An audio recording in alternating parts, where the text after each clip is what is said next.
could have picked my entrance music, but that was default. My name is Bastiaan. Thank you all for spending some time here today. I'm the CEO of DataFox, a company in San Francisco. I'm a first-time CEO, so there's absolutely no evidence that any of this is going to work more than once. But we've tried a couple things in building our outbound sales strategy, and some things have worked. Others haven't, and I'll present that to you today. Actually, one of the bigger mistakes we've made, or that I've made, is in building our outbound sales strategy too late, frankly. Like many startups, when it was just myself and 3 co-founders, we invested in content marketing. We didn't have a sales rep. We were doing a bit of sales, but we invested a lot in content marketing and other means to actually generate inbound sales. And it was a bit of a double-edged sword. It worked well enough that there wasn't that much urgency to really go outbound, but not so well that we didn't need any outbound sales. And I first really realized that at a board meeting where I was presenting our forecast, our sales forecast, and the board members were grilling me on, how sure are you that you're going to hit this growth trajectory? I'm like, well, I'm not that sure, actually. You're beholden to inbound at the time, and that's when I realized we needed to make up for lost time and really take more control of our pipeline, and do that by investing in outbound. So we did that very quickly. We built an outbound sales team, and that's what I'm going to walk you through today. Before I hop in, let's do a really quick poll. Who here runs or works at a company that has a sales team? Okay, that's probably about 70% of the room. Now keep your hands up. Now keep your hands up if you've got dedicated outbound sales reps. Wow, that's a pretty high percentage. So about, eyeballing that, probably about 80% of the companies with sales teams have dedicated outbound reps. So that's pretty cool. So everyone's talking about account-based marketing, account-based sales, account-based prospecting. It's really kind of funny because all it really means is focusing your marketing and sales efforts on specific companies. That's been happening in enterprise sales for 100 years. But people are adopting it now in SMB and mid-market because we've seen that it's hard to break into accounts without taking an approach like this. So it's really just new terminology, but there are tactics being employed that have been around for a long time. Anyways, without further ado, let me hop in here. Some trouble with the clicker here, guys. There we go. So outbound sales, one of the reasons I mentioned we hadn't adopted it was that inbound was working well enough. But another reason was that I had a somewhat negative impression of outbound sales from being on the receiving end of phone calls and emails. Outbound sales, it can be intrusive, so a lot of people are turned off by it. But it's absolutely necessary, and there are many benefits to it. If you think about the folks who are finding you, coming your way, those are people who are experiencing a pain, and they hear about your solution, and then they contact you, and then you together explore whether there's a fit between your solution and the pain that they have. But there are a lot of other people out there who are a good fit for your solution too, but who haven't heard about you, and so you got to go out and find them, and then explore whether they have a pain that's severe enough for there to be a fit there. So it's actually was coined by Mark Roberge from HubSpot. Now, obviously, a big problem with outbound sales nowadays is the problem of scorched earth. There are reps that are fresh out of college, and you arm them with an email drip campaign tool and the ability to go get 10,000 email addresses somewhere, and suddenly they're not just your outbound sales rep, they're your marketing team too. And so I'm sure everybody in this room gets at least an email a day where you're like, geez, come on, are you serious? They left the first name placeholder, or it's fake personalized, but really not personalized at all. And so that's not just a bad email and a missed opportunity. It damages your brand, and it's also potentially damaging a future inbound opportunity. So there's an agency problem here, right? We learned that in Economics 101 or Business 101, that the incentives aren't aligned there. That rep is just trying to get their activity volume up and generate some leads. But to you, as someone running the sales team or running marketing or running the business, there's a lot of damage that can get done there. And the problem is really twofold. What I just described was more of a spam problem, right? It reflects badly on your company. But the other problem is they're just wasting arrows on companies that probably aren't the right fit in the first place. So there are two things we need to get right with our outbound sales strategy. Focus on the right companies, and then approach them in a way that reflects well on you as a business. So these are the 4 steps that we took in our outbound strategy. And like I said, maybe it's just slightly different terminology for things that good sales teams have been doing for a long time. Pick the right companies to go after, build a relationship by taking a personalized approach, incentivize your reps to do the right things that you want them to do, and then support your sales team with collateral and marketing efforts to educate your future customers. Nowadays known as account-based marketing. So let's start with building an account list. I found that people way overthink this sometimes. You don't need to hire a data scientist to figure out who the right accounts are for you to go after. Set a goal. It depends on obviously many things, the nature of your sales cycle and your price points. But maybe you're focusing on 100 accounts or 300 accounts per rep at a time. Pick companies in the right industry with the right headcount in the right geography. And then we did a couple simple things to then narrow that list down. Grab your account executive when they come off a call and be like, hey, what are the things that at the beginning of your call with that prospect, if the prospect had said those things about themselves, you would have been excited about them being a good fit. And you might hear things like, well, if they have a lot of designers on their team, it's a good fit for our product. Or, gee, if they sponsor a lot of conferences, I've seen that be a good signal around that being a good prospect for us. Or companies that have at least 3 offices, much higher propensity to buy. Again, you don't need a data scientist. Just talk to your sales team. What are the heuristics that they've been using? Now, number of designers, number of offices, conferences sponsored, that's probably not available through data.com or some other database. So we use Upwork, used to be called Odesk, use some contractors, give them clear instructions. They can Google search and LinkedIn search their way to building out that spreadsheet, and that's often a great way to start. You have your account list now. Now, who do you actually reach out to at those accounts? You'll have a sense already of which roles and titles you're looking for. 2 things we learned. Number 1, it requires more than 1 outreach, obviously, per contact to get a meeting set. It also requires more than 1 contact per company to get a meeting set. And I'll talk a bit more about personalization in a second, but for us, a rule of thumb is if we've decided a company is a good fit, find at least 5 contacts, let at least half of them be senior titles. Just a rough rule of thumb. Interesting stat from, this is a 3-month sample. Lower level folks sometimes don't show up, even if you've reminded them. Senior folks, in this sample, we had 0% no-shows. Could be a variety of reasons for that. Maybe they're thinking more strategically, and so if they've agreed to take that call with you, then you know it's a high priority for them. Junior folks, maybe they took the call but aren't that bought in yet. But it just speaks to the importance of going in high early.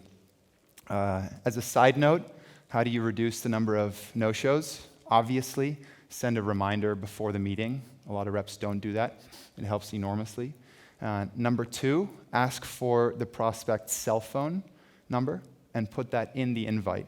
It does 2 things. First of all, you just get a natural inclination for people to be more bought into following through on the meeting that they've agreed to because they know that they gave you their cell phone number. Might be subconscious. And secondly, if they miss the meeting for whatever reason, you can reach them directly. You don't have to go through a switchboard or send them an email that they might miss, causing you to miss the meeting. Number 2, in-your-face personalization, also known as just do your homework and build a relationship. What is not personalization? Congrats on your funding round is not personalization. Let me tell you a quick story.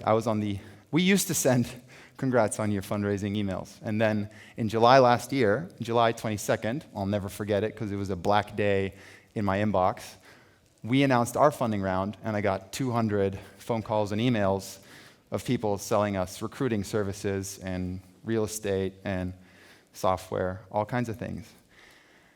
That was the worst day in 2015 to try and sell me something, obviously, because customers are also reaching out based on that press release, and recruits and potential investors in future rounds. So literally, the worst day of the year to reach out.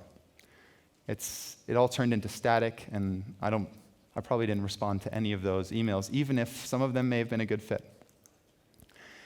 Think about that for a second, right? We announced it in July. No company announces their funding round the day the paperwork is signed or the cash hits the bank account.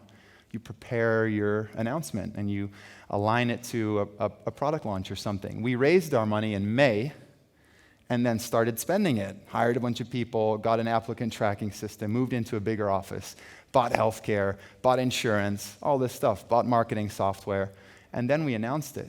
And if people had just reached out earlier, they would have been in a great position. Or reach out later when you aren't drowned out by everybody else. So, what is in-your-face personalization? Basically, it's doing enough homework that when your prospect reads the email, they can't avoid going, wow, they did their homework, as a rough rule of thumb. But it really has two benefits. First of all, in doing your homework, you've convinced yourself that this is indeed the right prospect, and it's worth your time, and it's worth their time. And secondly, they read it, and it makes an impact. I'm happy to post this screenshot on Twitter, but it's one template where short intro, and then 3 things about the prospect's company that lead us to believe that they might need our product or our services. Then a more standard template paragraph describing what we actually do. It generates responses like, "Hi Brooks, that was one of the most compelling sales emails I've ever read. Can we schedule a demo tomorrow afternoon?" But the key thing that I'd like you to take away here is that we're not trying to trick them. It's not like, oh, what cheeky thing or conniving thing can we come up with to get this person to respond? We just genuinely did our homework and think there's a fit there. Obviously, this got us more responses. Let's call it about a 3x improvement in response rate. But why is the number of meetings set? Why does that go up by less than 3x? Is that bad? It's actually not bad. It just means that there are some people who responded who didn't want a meeting. But who are those people? Those are people saying no thanks.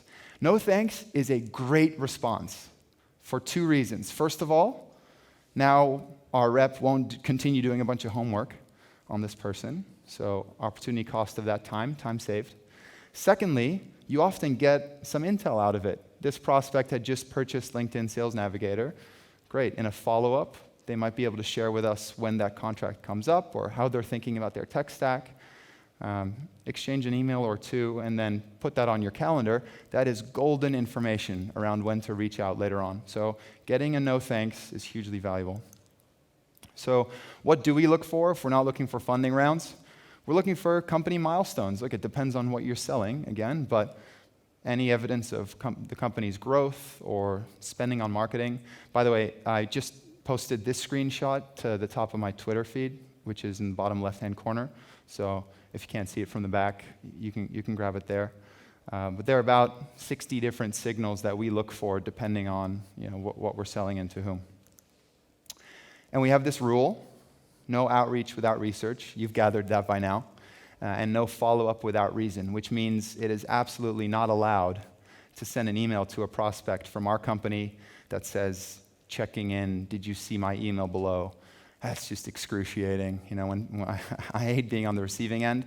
And it's almost like someone writing something onto your to-do list, right? You're super busy. Many of you use your inbox as a to-do list, and someone just wrote their thing at the top. And it wasn't a priority, it wasn't a fit, and then the next day they write it at the top again.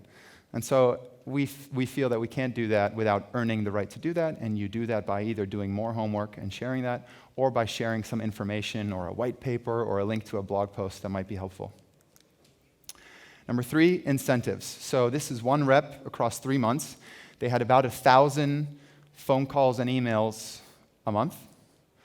They had about 40 call connects. Obviously, a lot of phone calls lead to voicemails or just couldn't get through. This is real data. 20 meetings booked by this outbound rep for his account executives every month. We had a thesis that we weren't making enough phone calls. And so we tested that. In month 4, we had twice as many call connects as the average of the prior 3 months, up 100%, led to 35 meetings booked, and that trend has persisted. 2 takeaways here. First of all, reps, especially young reps, are not making enough phone calls. Secondly, if you don't set these very explicit goals for your reps, then you can't iterate on something that you're not measuring. And so if you look at our dashboards, for those of you who can't see from the back, this is a screenshot of a couple things we measure.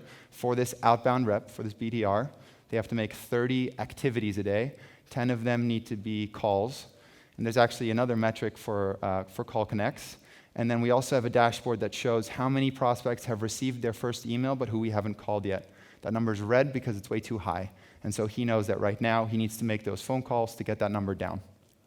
Like I said, if you don't measure it, you can't iterate on it. Account-based marketing. Who here actually knows what account-based marketing is? Very few. So it's a very hot topic in the United States or in the Silicon Valley, especially right now. It's basically, it's marketing initiatives targeted at specific accounts. Think about it as fishing with a spear instead of with a net. And a couple of examples of what account-based marketing is and how it's helpful. When we designate those accounts that our reps are going to go after, we then, before Brooks and his teammates start calling and emailing into accounts, we buy LinkedIn ads, which you can now use to advertise to specific accounts. It's pretty awesome. You can upload a CSV of company names, URLs, say, I only want to advertise to people with certain titles at these companies. It's incredible. So we do that about 30 days before our sales team starts going outbound. And what that causes, even if nobody's clicking on those ads, we get responses like, oh yeah, I've heard about you guys, I don't know where. So it just puts you more top of mind, it gives some recognition, makes you look bigger. So very, very helpful to do that. We usually do this for about 100 Tier 1 accounts and anywhere between 500 and 1,000 Tier 2 accounts at a time. Other examples of account-based marketing. Again, traditional salespeople have been doing this forever, but software sales in SMB mid-market, not as much. We send books to people. We deliver donuts by hand if they're in San Francisco. We send T-shirts and sunglasses. Honestly, it's a little hard to quantify the impact, but it helps build a relationship. It's not that hard to do, especially sending a T-shirt. People are just advertising your company when they're going for a run and sitting in their office. So it's a little hard to quantify, but I found it to be very powerful. The other thing I do, myself and our head of sales, we host leadership dinners where we invite in a handwritten email, no HTML. We send an email to 6 to 10 people, usually decision makers at accounts we're prospecting into, and we invite them to a dinner. It's nothing fancy. It's at our office on a Tuesday night. We order some tacos or whatever, and it's great conversation with 10 leaders amongst companies that you're trying to build relationships with. It's been super helpful. So that's it. Like I said, most of you probably look at this or have heard me go through it, and you're like, well, no shit. We've been doing this for a long time. But for us, kind of putting it in this order and tying it together was really helpful as we built this strategy. And the results have been measurable. 2 to 3 times higher contract size on the outbound deals versus the inbound deals. You're spear fishing, right? So obviously you're going to go after the big ones that are likely to be a good fit. Pipeline velocity due to these ABM initiatives, these dinners, sharing high-quality content. And a lot of these deals that we go outbound into, they may not turn into an opportunity right away, but then we see them come inbound later on. Sometimes not even the same person, but someone in their team where they've clearly talked about our solution. And then, like I said, your sales team, if you're going outbound, is an extension of your marketing team. So instead of scorching the earth, use this as an opportunity to build your brand and develop a reputation. So for those of you who are looking at this and you're like, oh crap, I mean, some of these things we should probably be implementing, you're not alone. We work with companies as big as UPS and young seed Series A-backed companies in the Valley in implementing these kinds of methodologies. A lot of our methodology rests on these signals, these milestones that we unearth that give us the confidence that someone's a fit, that we can also use in our outreach to show that we did our homework and build a relationship. So I'm going to stop there. Thank you very much for your time. Would be happy to chat on Twitter or as we roam around the conference, and enjoy the rest of your conference.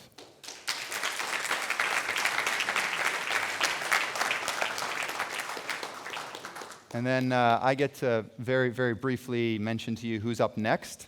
We have a panel titled Driving Enterprise Hypergrowth Using SaaS Applications. 4 founders of some very exciting SaaS businesses, and the panel is moderated by Nicholas Wittenborn, whose LinkedIn profile says he's at Point9, but I think he just moved to Insight Partners, so a great moderator. In 5 minutes, in 4 minutes and 10 seconds. Thank you.